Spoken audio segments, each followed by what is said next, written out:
Alright, so I got a very special acoustic guitar that I've been working on.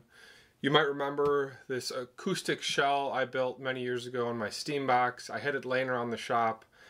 I found some nice thick maple plates for a top that I was going to use. I was actually going to build an arch top guitar originally and decided to go against that. Didn't have enough time to actually do the carving.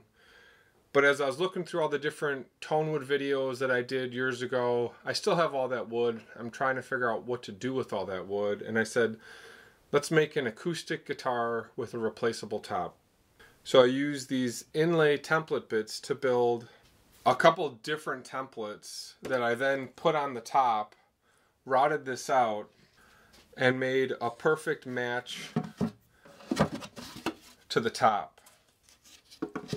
So I can go ahead and cut different pieces of wood from this master template, plop them in, put my bridge on, play, listen to the different tones. I can take this box and cut out different sound holes, either on the top piece, on the sides of the body, and hear what the acoustic tone is of all this different wood that I've got sitting around.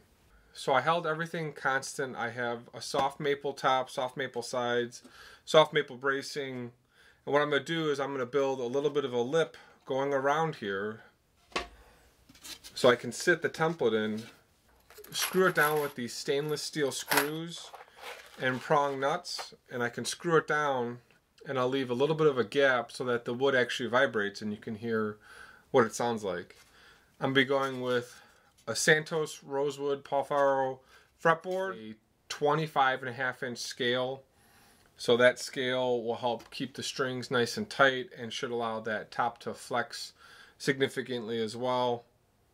I've got my maple neck pretty much complete. Got my neck pocket routing done. I'm going to put a little bit of a pickup here so I can play around with that too. All I've really got to do is build the ledge, finish the fretboard, and I'll have a really cool guitar that I can play around with and experiment with different types of wood. I can use a 1/4-inch piece of maple, an 1/8-inch piece of maple. I could use different types of bracing systems to see how this soundboard is going to react. So do I have more bracing on the treble side or on the bass side? Do I have no bracing on the bass side and only on the treble side? What can I do to sort of get tops customized?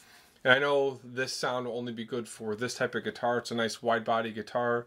I know usually as you go with smaller guitars and tighter tops, you'll get a little bit more treble response. But this is something I can play with and hear what different woods sound like and really answer that age-old question of tone wood. So hopefully there'll be tons of controversy and everyone will be so angry about this video series as well. But I'm really close to being done. This will definitely be a really special acoustic guitar. This maple is double rimmed, double walled. So it's a nice stiff box. And the top will be the only piece really vibrating from how I set this up. So getting close to being done will be a really interesting build. Should answer a lot of different questions. I can also put different types of tops. I can do plastic or fiberboard and really play around with this. I even got a resonator that I want to drop in here with a rim as well and see how that sounds. I've got a resonator that I've been sitting on for a number of years. It'll be great to finally get this going. As I unpack the shop, I've got all this great stuff to work on, and this is the one I'm going to do. So I'll be able to cut out different sound holes, be able to replace them, be able to put different tops, different size tops, different bracings. A lot of fun to play around with and experiment and see what works and don't work. So thanks for watching, guys. We will see you in the next vid soon.